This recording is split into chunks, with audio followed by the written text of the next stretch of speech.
mungkin dalam waktu pendek harus segera dilakukan di Indonesia. Hampir semua kecelakaan-kecelakaan yang signifikan Betul. itu selalu melibatkan adanya commercial vehicles. Dan commercial vehicles itu apa?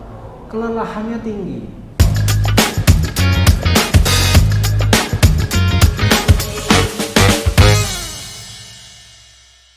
Halo Sobat AI, Socha Interact kali ini sangat spesial.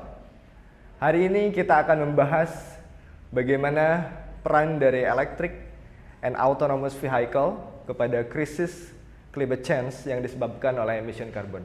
Berdasarkan data dari Kementerian Lingkungan Hidup dan Kehutanan, Indonesia pada tahun 2021, data emisi kita mencapai 41,4 juta ton karbon dioksida, meningkat sebanyak 2,7% dari tahun sebelumnya. Sedangkan secara global, carbon emission mencapai 34,8 gigaton karbon dioksida, bahkan menurun 5,4% dari tahun sebelumnya. Nah, ini menjadi sangat menarik untuk kita bedah apakah betul electric dan autonomous vehicle memiliki peran penting terhadap kelangsungan bumi kita di masa depan. Hari ini saya sudah punya tamu yang sangat spesial, very humble person, mentor, guru, dan panutan kita semua. Dan beliau sekarang sedang menekuni dunia electric vehicle. Rasanya sayang sekali kalau kita lewatkan untuk tidak berbicara dengan beliau. Selamat sore Pak Gilarsi, apa kabar? Selamat sore Pak Jimmy. Bagaimana kabarnya Pak? Sehat Pak? Alhamdulillah. Puasanya lancar ya? Berkahnya tambah banyak. Bisa bertemu dengan kalian semua, ini luar biasa ini.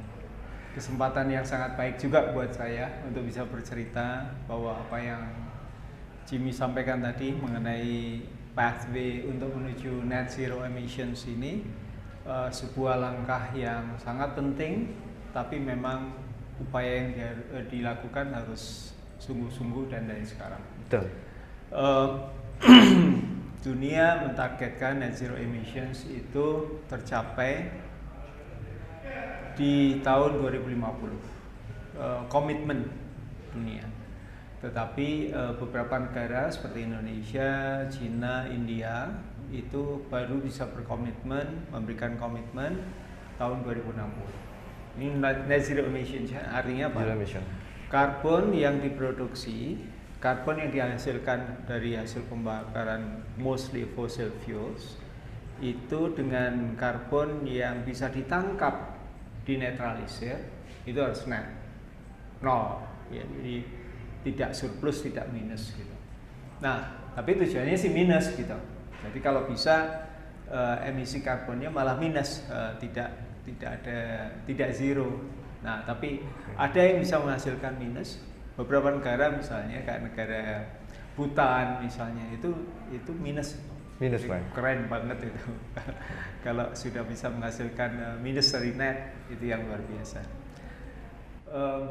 Nah, apa nih yang mau kita bicarakan nih? Mungkin nanti kita atur-atur aja. Pertama, terima kasih banyak Pak sudah hadir di acara Socha Interact hari ini. Jadi Pak Gil ini sekilas sangat banyak sekali pengalamannya kalau kita lihat ya. Bapak dari, mungkin background sedikit, Bapak dari Jawa Timur asli Pak ya? Dari asli. Jawa Timur asli, terus kuliah di ITB. Lalu yang terakhir Bapak sebagai CEO dari PT Pos Indonesia. Ya. Sebagai CEO dari PT Pos Indonesia dan juga salah satu founder dari Safira Corporation. Bisnis Muslim fashion pertama di Indonesia yang hebat ya beliau gitu. Pionirnya beliau. Nah, sekarang mungkin cerita sedikit Pak, kenapa Bapak bisa ke electric vehicle? Sekarang kalau tidak salah Bapak di Vector International. Mungkin sedikit cerita background dari salah satu yang menjadi passion saya sebetulnya adalah berkontribusi untuk living better than when I found it. Okay. Jadi meninggalkan sesuatu yang lebih baik buat generasi di belakang saya, buat kalian-kalian nanti daripada ketika saya mendapati ketika saya dilahirkan. Ini salah satu dream yang ingin betul saya lakukan. Nah, apakah itu wujudnya social well-being yang menjadi lebih baik, yang makanya saya berusaha untuk memimpin banyak organisasi yang tadinya bermasalah kemudian berubah menjadi organisasi yang baik, itu kan turning around, itu meninggalkan sesuatu yang lebih baik lah buat yang berikutnya nanti.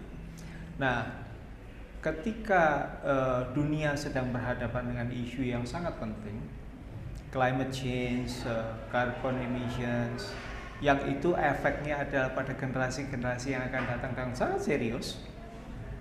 Seriusnya begini, kalau bumi ini temperaturnya naik 1,5 derajat saja, kurang lebih akan ada 4% daratan yang akan berubah menjadi lautan. Betul. Nah, bayangkan kalau misalnya lebih dari 1,5 derajat, Betul. 1,5 derajat Celcius ya. Nah, kalau sampai 2 derajat Celcius saja, itu hampir 13% daratan itu akan berubah menjadi lautan. Nah, kalau lebih dari itu coba bayangkan berapa banyak. Banyak orang yang mengcounter argue ya bahwa wah nggak mungkin. Coba gelas yang diisi dengan es, ketika esnya mencair, dia luber nggak? Luber ya? Nggak luber. Nggak luber. Kenapa nggak luber? Karena memang density yang berbeda. Tetapi itu nggak benar, argumentasi itu nggak betul. Karena yang leleh itu adalah air-air yang berada di pegunungan, yang di atas. Nah, begitu di atas dia larinya kemana? Ke laut. Nah, jadi sama dengan kalau misalnya ada air yang es yang dilelehkan di atas, kemudian masuk ke dalam gelas, gelasnya luber nggak? Ya luber dong. Nah, jadi ada yang menyampaikan dengan argumentasi yang salah bahwa es di dalam gelas saja nggak membuat gelasnya luber kok. Itu salah argumentasinya. Nah, jadi ketika kita membayangkan bahwa kenaikan 2 derajat saja sudah menenggelamkan 13% daratan, ini menjadi masalah yang serius buat orang atau sebetulnya sih semua conscious being yang hidup di daratan, yang habitatnya daratan. Ya. Buat ikan, buat yang habitatnya laut ya mungkin malah senang. Tempatnya tambah luas buat mereka. Tapi buat kita manusia yang kebetulan conscious being yang ya kalau kita pahami yang paling tinggi conscious beingnya, ya kita akan malah suffering.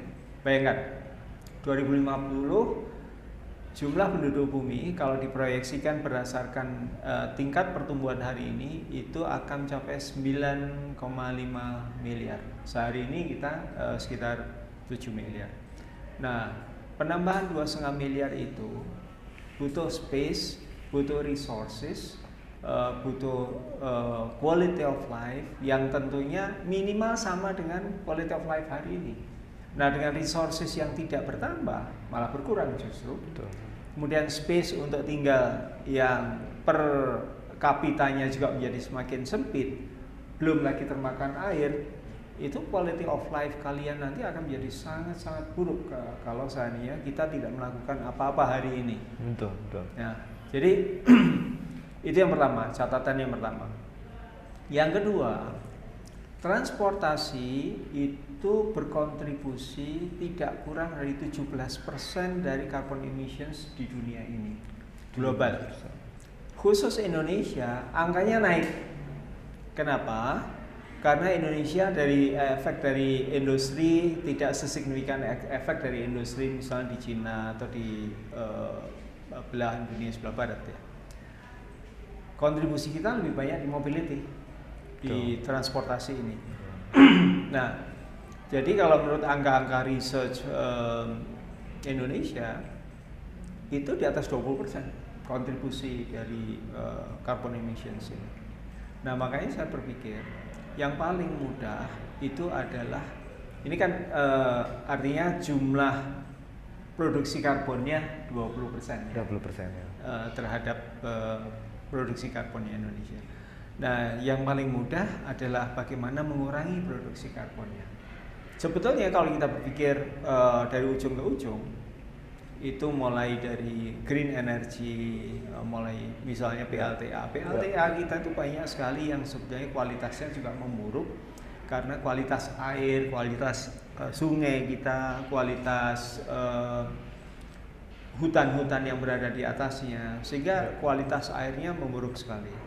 Nah, karena kualitas air yang memburuk, akibatnya dam-dam yang dibangun untuk PLTA itu juga menjadi lebih dangkal. Dengan semakin dangkal, jumlah debit airnya berkurang, turbinnya juga banyak terganggu oleh sampah segala macam.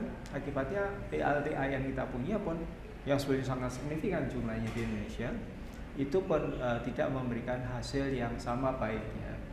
Jadi dari ujungnya sana PLTA, belum lagi ada energi baru kayak semacam solar atau wind atau tide gitu ya. Nah ini semua kan sedang berkembang lah menuju. Sebenarnya yang relatif mature adalah PLTA, dan Indonesia punya kekayaan yang luar biasa banyaknya dengan sungai di mana-mana. Hanya sungai itu kita cemari sendiri yang berakibat PLTA kita nggak bisa berjalan dengan baik. Hidro power dalam skala kecil pun itu sebetulnya juga banyak bisa dilakukan. Ya sayangnya banyak sekali terganggu oleh kualitas air yang kita punya. Nah itu dari sisi hulunya. Kehilernya adalah yaitu usage yang juga menghasilkan karbon. Contohnya adalah kendaraan-kendaraan listrik ini. Nah kendaraan combustion ini, yang makanya kendaraan listrik itu menjadi salah satu solusi. Kalau kita ngomong energi end to end, kalau energi itu 100 dipakai untuk menggerakkan per kilometer menggunakan combustion, itu tinggal hanya 24% yang dipakai. Tapi kalau misalnya ini terkonversi menjadi listrik dan kemudian dipakai oleh kendaraan untuk mencapai distance yang sama, itu masih 40%. Artinya apa? Losses energi sepanjang jalan kalau combustion itu sampai 76%. Kalau menggunakan avenue vehicles itu dirubah menjadi listrik, itu hanya hilangnya 60%. Jadi lumayan lah. Dari 76 bisa tinggal 60%. Nah hal ini kan tidak terlalu banyak dipahami oleh publiknya. Jadi kalau misalnya sekarang edukasi kita kepada publik adalah bagaimana kita betul-betul mendorong peralihan adopsi penggunaan kendaraan itu yang dari combustion beralih kepada electric vehicles. Nah, itu dari sisi energi efisiensi saja itu sudah bisa mengurangi yang sekian persen itu. Kemudian pikirkan juga dari sisi sebetulnya apa yang membuat insentif, apa yang membuat orang mau beralih ke elektrik. Sebenarnya insentif yang didorong oleh pemerintah dikasih subsidi ini itu sih ya itu baik untuk meningkatkan adopsi dan mengubah lifestyle. Tapi sebetulnya nanti akan ada sebuah turning point yang namanya produk teknologi itu makin jumlahnya banyak diproduksi, maka akan turun harganya. Cheap apa? Makin murah. Banyak contohnya, misalnya kita dulu beli handphone, beli laptop, beli pad segala macam itu mungkin kalau bandingkan 10 tahun yang lalu mahal sekali dengan teknologi yang mediocre. Sekarang teknologinya sudah semakin sempurna, harganya lebih murah lagi. Sama yang namanya electric vehicles dan battery itu juga akan melewati sebuah journey yang sama. Baterai itu makin lama akan makin murah karena jumlah, karena teknologi yang ada di dalamnya juga. Nah, jadi satu ketika nanti ketika energi kilowatt hour per kilonya itu sudah mencapai angka kurang lebih $70 US dollar per kWh, maka combustion sudah tidak akan bisa mengalahkan. Combustion akan sudah lebih mahal. Nah, posisi sekarang saja sebelum mencapai angka itu yang namanya electric vehicles, kalau dihitung karena umurnya baterai itu semakin lama makin panjang. Sekarang itu orang sudah bisa memberikan garansi saja itu minimal 8 tahun garansinya baterai. Nah, tetapi use case-nya bisa sampai 12, bisa sampai 15 tahun sebetulnya. Tapi hanya digaransi sampai 8 tahun. Nah, artinya apa? Pada tahun yang ke-7 ketika combustion 7 atau 8 lah tergantung situasi ya. Pada tahun ke-7 atau ke-8 ketika cost pembelian combustion ditambah dengan fuelnya, ditambah dengan maintenance-nya itu tersalib oleh EV yang fuelnya lebih murah, maintenance-nya lebih murah. Itu selebihnya ke sana pemakaian mobil tahun ke-8, ke-9 dan seterusnya itu profit sudah sebenarnya buat masyarakat. Hanya persoalannya apa? Ini ngomong insentif tadi ya. Hanya persoalannya apa? Beli di awalnya memang lebih mahal. Tapi 5 tahun yang akan datang, pembelian di awal pun tidak akan lebih mahal karena baterainya sudah lebih murah, EV sendiri juga teknologinya juga semakin matang, jumlah yang diproduksi juga semakin tinggi, sehingga economies of scale-nya juga lebih cepat tercapai. Ini yang membuat saya sangat terinspirasi untuk that's the area that I want to play. Yes. Gitu. Keren sekali Pak. Kayak kalau bicara kita renewable energy, mungkin sekarang yang cukup ramai mungkin beberapa tahun lalu ada soal bagaimana Cina mulai menambang bulan untuk mencari helium 3 itu Pak. Yang konon katanya menjadi renewable energy yang bisa digunakan nanti setara dengan 1 onsnya saja setara dengan 10.000 tahun untuk digunakan di bumi nanti. Jadi kalau berbicara renewable energy, mungkin electric vehicle salah satu yang tadi pagi bilang bisa mereduce Pak ya, mereduce konsumsinya ya. Maksudnya kalau 100 itu bisa kepakainya 40, itu kan lebih baik daripada 100 kepakainya hanya 24. Ya. Okay. Itu ada use case-nya. Tapi yang Jimmy sampaikan tadi adalah power generation-nya kan. Power generation. Energy generation. Betul. Oke Pak. Seberapa jauh Pak sekarang kalau di faktor internasional sendiri mungkin lebih di electric bus sekarang Pak ya? Ya, kita memulai dari commercial vehicles. Commercial vehicles ini penting kenapa? Karena ini pro terhadap pemerintah dan pemerintah juga yang meregulate gitu. Yang namanya commercial vehicles kayak bis terutama ya, bis listrik ataupun truk listrik atau apapun kendaraan listrik yang digunakan publik. Betul. Itu kan diregulate tuh. Betul. Nah, artinya keberpihakan pemerintah itu akan sangat nampak apabila kita mulai masuknya itu di public transportation di commercial, di public transportation ya. Itu nampak sekali. Nah, makanya kita memilih ruang itu deh, kita mensupport pemerintah lah. Mensupport milestone roadmap yang sedang dibangun oleh pemerintah di dalam membawa mengenalkan pola penggunaan EV ini. Karena kalau yang diajak adalah masyarakat voluntary secara umum lewat passenger vehicles, mobil-mobil penumpang biasa, betul. Itu kan nggak diregulate ya, sehingga keberpihakannya itu belum terlalu nampak dan ya mungkin hanya beberapa orang saja yang willing. Tapi akibatnya apa? Tidak menimbulkan sebuah efek yang masif terhadap adopsi EV ini di dalam penggunaannya. Karena itu diregulasi, maka otomatis pemerintah juga membangunkan infrastrukturnya, charging stationnya seperti apa. Kemudian apakah charging stationnya ini di fuel dari green energy atau brown energy. Ini semua akan menjadi sangat nampak, lebih transparan dan efeknya itu akan lebih besar impactnya. Lebih bisa dirasakan gitu. Karena pemerintah sebagai regulator sekaligus juga bahkan bisa memberikan insentif. Betul. Itu didorong oleh use case yang nyata gitu kegunaannya. Dan yang berikutnya tentu publik juga belajar itu. Oh ternyata naik bis listrik itu nyaman loh, nggak ada vibrasinya, nggak berisik gitu ya. Terus nggak ada panas yang ditimbulkan, nggak ada bau asap gitu ya. Nah, nggak ada polusi jelas. Dengan itu kan, oh iya ya, satu ketika saya bisa afford untuk beli mobil, saya akan pilih mobil listrik. Karena itu ada semua. Ini hal yang lucu ya, misalnya bis itu ketika dites pertama itu kita gagal. Gagalnya salah satu yang membuat gagal adalah ini tidak memenuhi syarat ambang batas suara terendah 50 desibel. Karena terlalu sunyi bisnya. Kalau sunyi kan membahayakan orang yang berada di sekitarnya. Jadi kalau misalnya mobil meluncur saja begitu saja tanpa ada suara noise knalpot biasanya kan. Nah ini akan membuat orang yang berada di depannya tuh nggak sadar bahwa ada bahaya di belakangnya kan.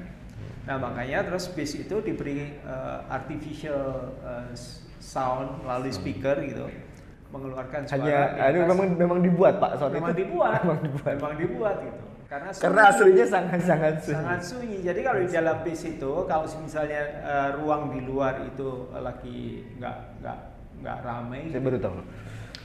Itu yang kedengarannya suara AC aja. Iya.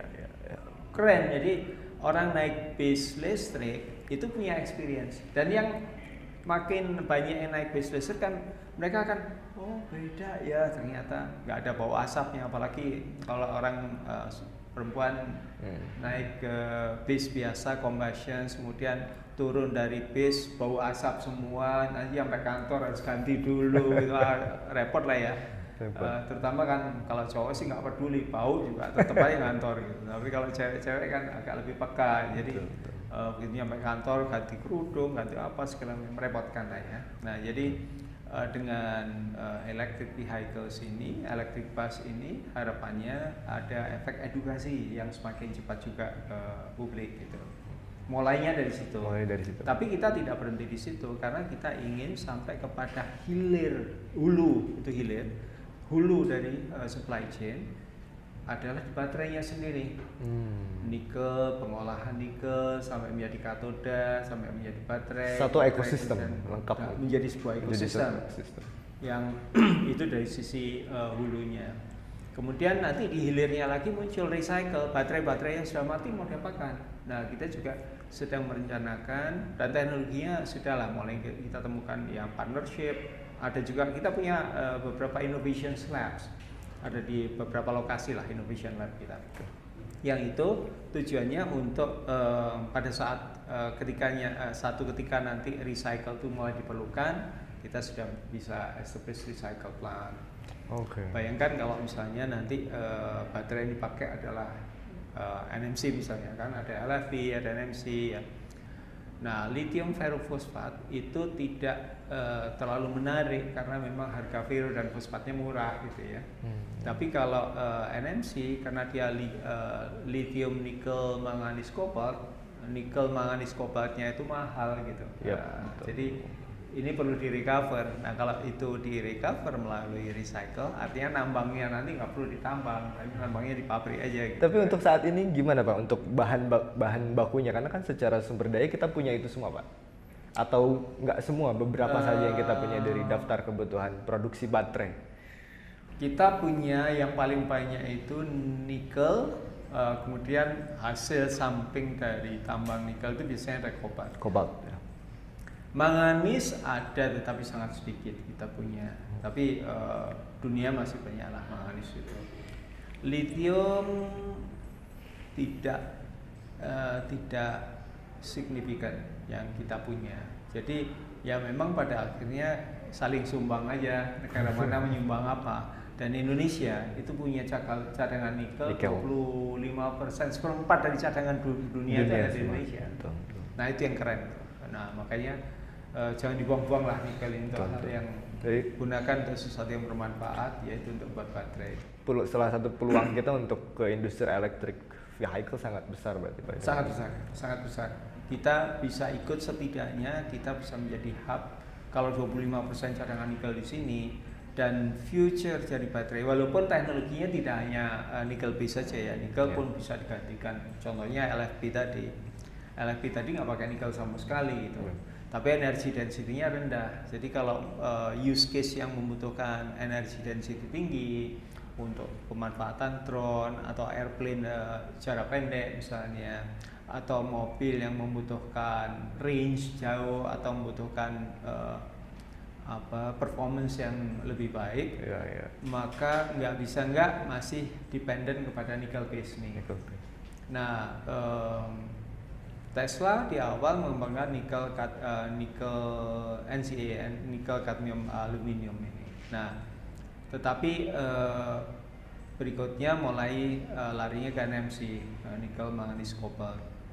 Yang kenapa dua alasannya. Yang pertama adalah energy density lebih baik, yang kedua safety-nya lebih baik. Pernah dengar ada mobilnya Tesla yang kebakar kan? Nah, itu NCA itu baterinya. Oh ya. Nah,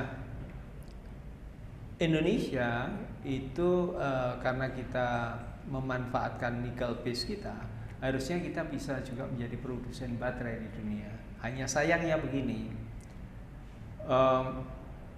konsolidasi pasar di dalam sebuah supply chain itu memaksa akan semakin efisien kalau pabrik baterainya didekatkan dengan pabrik mobilnya. Yeah.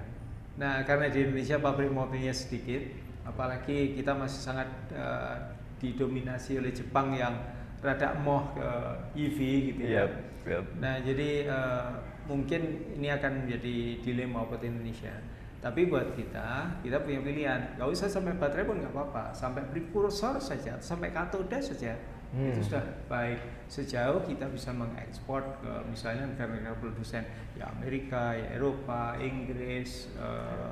Kalau Jepang pada waktunya mereka membutuhkan baterai juga kita bisa ekspor dalam bentuk komponennya saja. Komponen.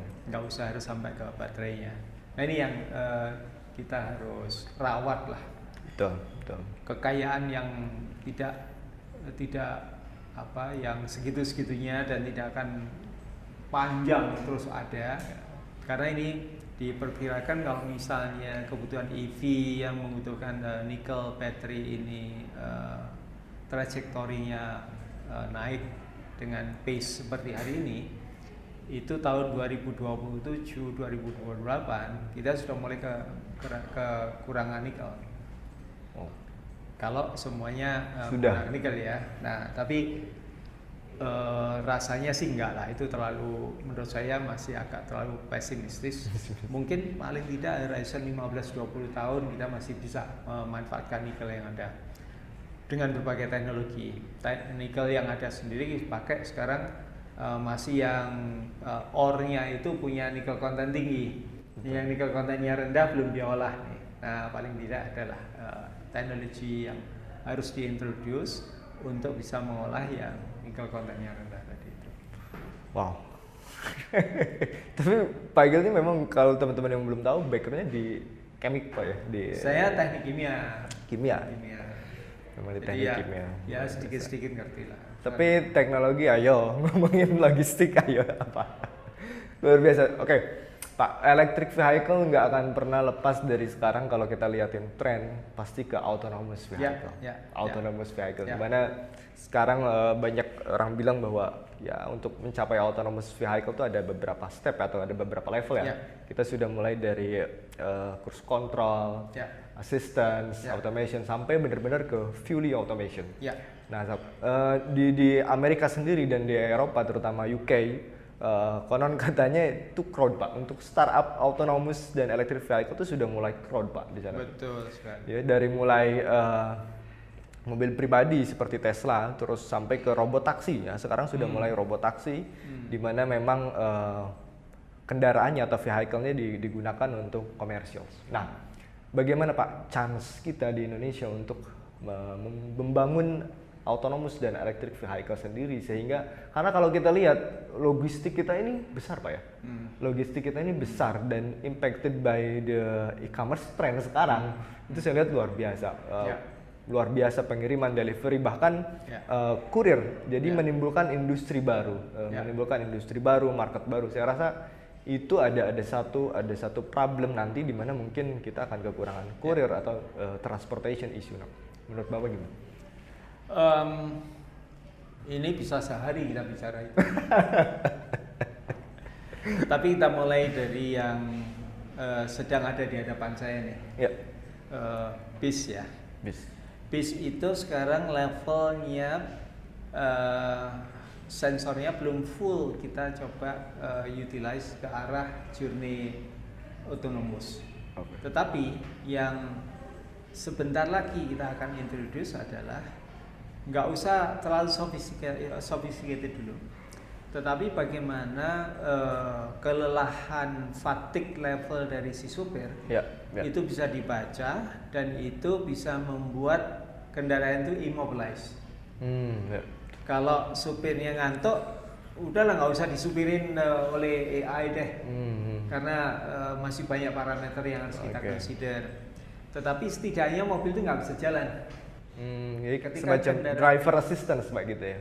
Betul. Driver Ya assistance. mungkin level 3 kali ya. Level 3, ya. Setidaknya itu bisa mengimmobilize kendaraan dan tidak membahayakan diri sendiri, tidak membahayakan penumpang, tidak membahayakan orang lain kan. Betul. Nah itu yang mungkin dalam waktu pendek harus segera dilakukan di Indonesia. Hampir semua kecelakaan-kecelakaan yang signifikan Betul. itu selalu melibatkan adanya commercial vehicles. Dan commercial vehicles itu apa? Kelelahannya tinggi. Betul. Bukan betul. soal mabuk kalau di Indonesia bukan. Seperti kejadian di Kalimantan kemarin Pak yang Iya. yang di Iya, turunan itu ya. Betul. Nah, karena kelelahan yang super tinggi itu, maka minimal assistance terhadap nggak full autonomous ya. Nggak fully autonomous. Autonomous level 3 tadi lah. Autonomous level 3 tadi setidaknya bisa membuat kendaraan ini di-immobilize kalau seandainya ada sensor yang bisa menunjukkan bahwa hey, supirnya ngantuk. Udah itu aja deh dulu. Nggak usah yang bayar dulu. Melindungi jalan raya kita dari kemacetan gara-gara kecelakaan, juga dari jumlah orang yang meninggal gara-gara kecelakaan atau orang yang terluka. Rumah sakit nggak perlu lah dipenuhi dengan orang-orang yang kecelakaan karena AI sudah bisa membantu tidak terjadi kecelakaan. Jadi ada preventive measures menggunakan semi autonomous tadi itu. Belum sampai pada level autonomous. Nah, kalau sampai pada autonomous, wah itu luar biasa. Tetapi membutuhkan infrastruktur yang juga luar biasa baiknya di Indonesia. Sekarang kita ngomong jalan raya di Indonesia yang markanya jelas itu nggak banyak. Yes. Padahal salah satu upaya kendaraan untuk bisa sensing dia berada di path yang benar atau tidak adalah membaca marka jalan gitu.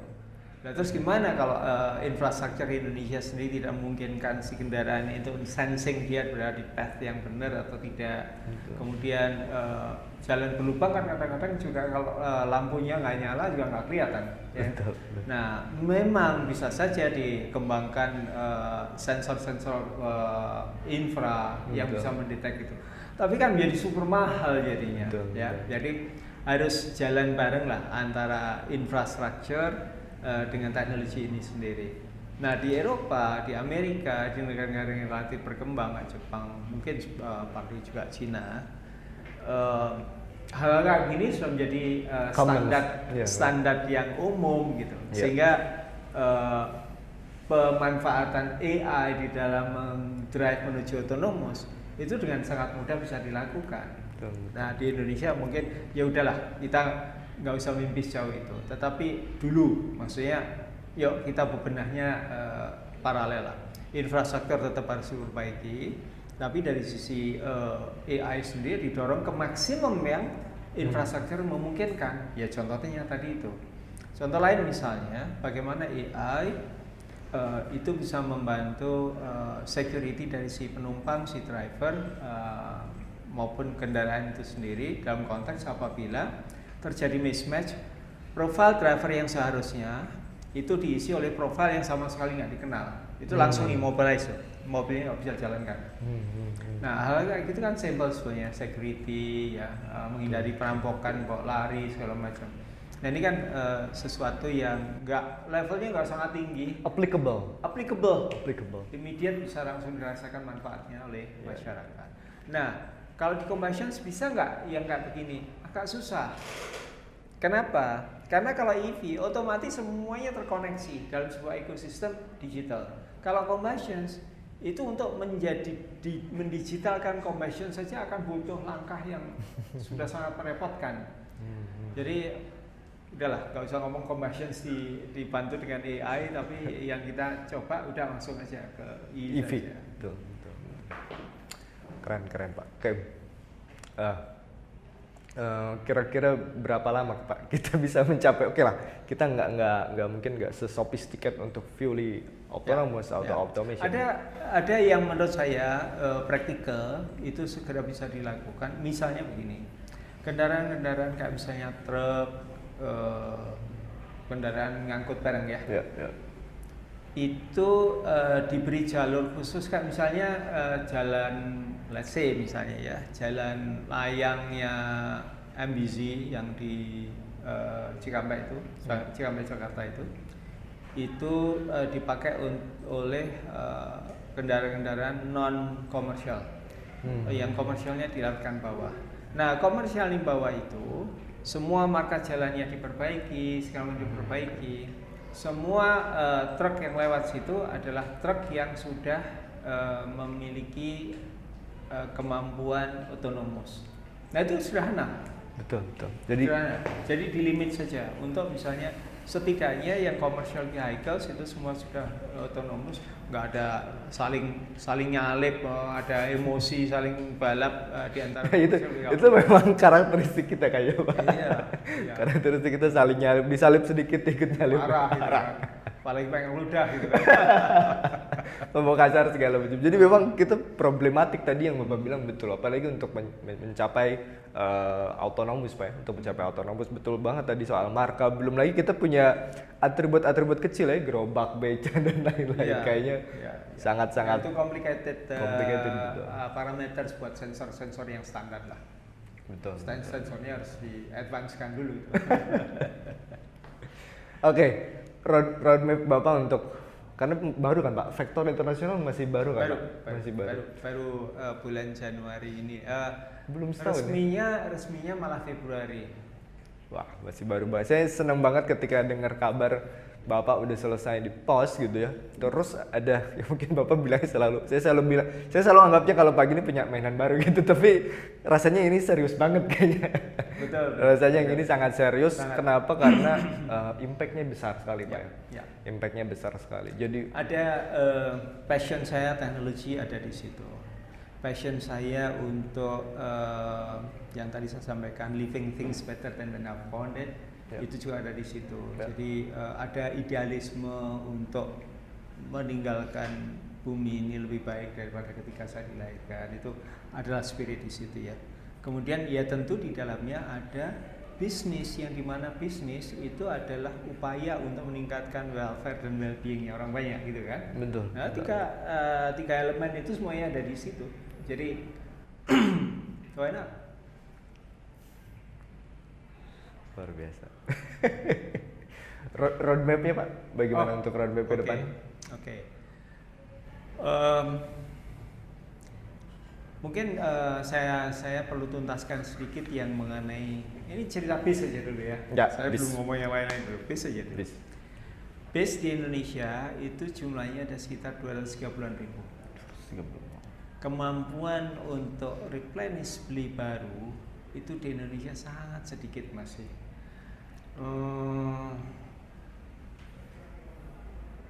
Saya ngitung-ngitung agak sulit untuk mendapatkan data, tetapi kalau saya menggunakan datanya kayak Indo dan beberapa registry baru yang ada di kepolisian, itu nggak sampai 10.000 hari.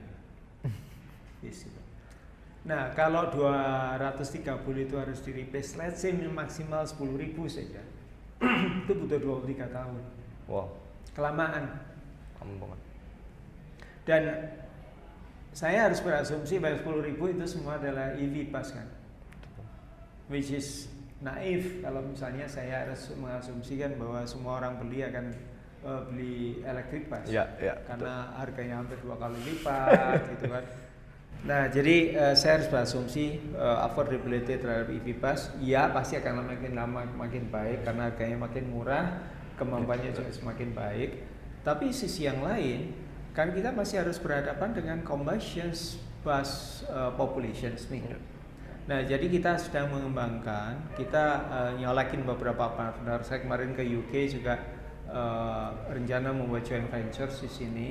Ada sebuah perusahaan di UK itu yang berhasil untuk meretrofit dari combustion menjadi EV. Sebenarnya nggak sulit-sulit amat sih, tetapi pendekatan dia sistematik, kemudian dia tahu semua engineering ingredientnya untuk kendaraan bis yang combustion bisa dirubah menjadi electric vehicles. Maka di Magelang kita sudah membuat sebuah center untuk yang nantinya bis-bis yang memang sudah masa servisnya habis, yuk kita konversi ke elektrik deh.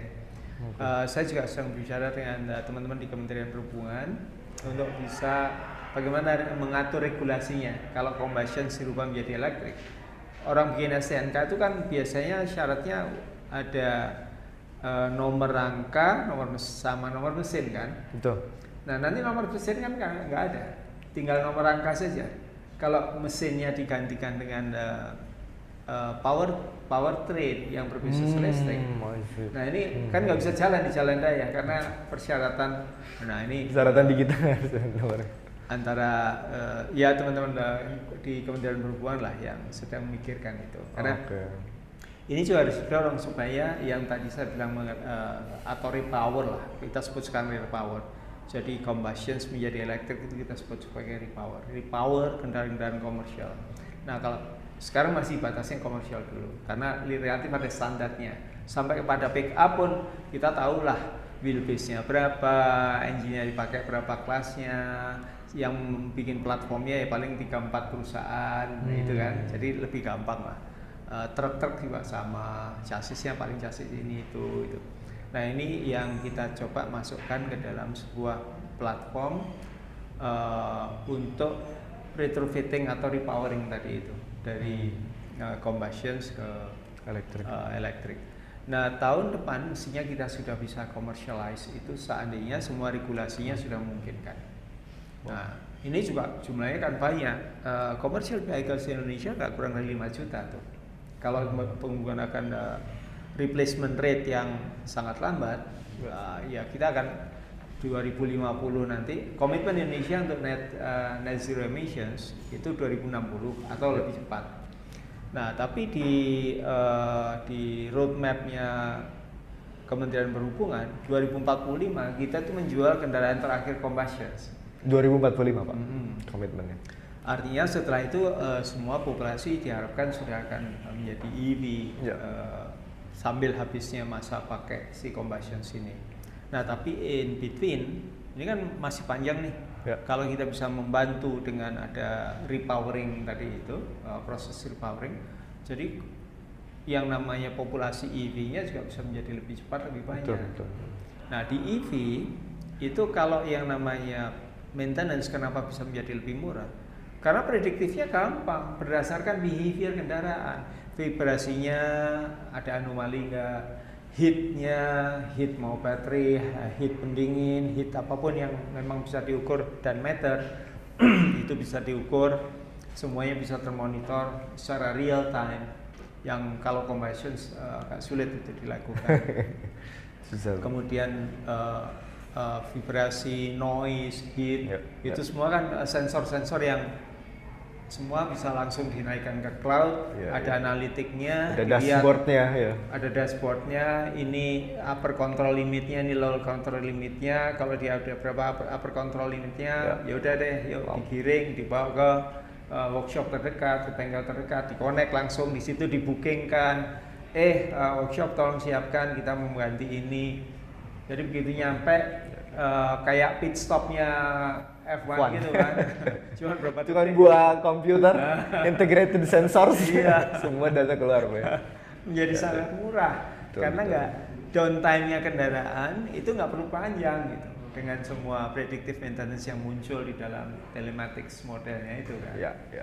Nah, jadi journey sampai di situ mudah-mudahan sih tahun 2023 kita sudah lengkap dengan ekosistemnya, sama bengkel, charging station, kendaraannya, drivernya, passengernya, sampai kepada statistik individual kendaraannya pun bisa dilakukan.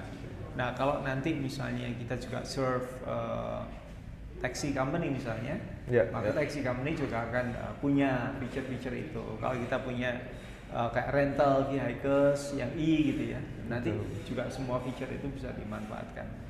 Nah artinya banyak sekali benefit yang bisa diperoleh dari kehadiran EV ini buat Indonesia. Tidak hanya sekedar persoalan carbon emission saja, tapi juga eventually kenyamanan, convenience, peace of mind. Jadi nggak perlulah ada mobil harus breakdown tengah jalan tanpa kita nggak tahu sebelumnya gitu ya. Tali kalau misalnya unpredictable itu.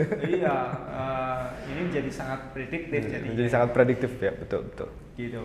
Jadi Ya, tahun depan itu tahun yang sangat penting, tahun 2023, karena kita akan melengkapi semua jigsaw puzzle. Belum semuanya, karena sampai pada baterai itu kita baru akan selesai nanti di tahun 2027 lah kira-kira. Jadi perjalanan yang memang rada panjang, tetapi worthwhile untuk dilakukan untuk Indonesia yang lebih baik. Wow, oke. Wow, keren banget. Bahasanya luar biasa sekali. Mungkin rasanya memang selalu kurang untuk ngobrol dengan Pak Gil, apalagi mengenai electric vehicle yang sekarang beliau geluti. Is that any impact for our economy, Pak? Electric vehicle? Harus. Yang pertama begini, kalau kita melihat dari sisi hilir saja ya. Kalau kita ngomong hilir itu, kalau EV dan autonomous atau semi autonomous itu bisa jalankan, itu yang namanya efisiensi logistik akan naik. Transportasi cost kita bisa kita tekan turun. Nah, efeknya bisa sampai berapa? Belum ada studi yang sangat detail melakukan itu, tetapi dugaan saya karena kendaraan bisa menjadi lebih predictable, downtime bisa di-manage, dan tingkat kecelakaan itu juga menjadi sangat rendah. Harusnya sangat mudah kalau logistik cost itu bisa tekan 20-30% dari komersial ya.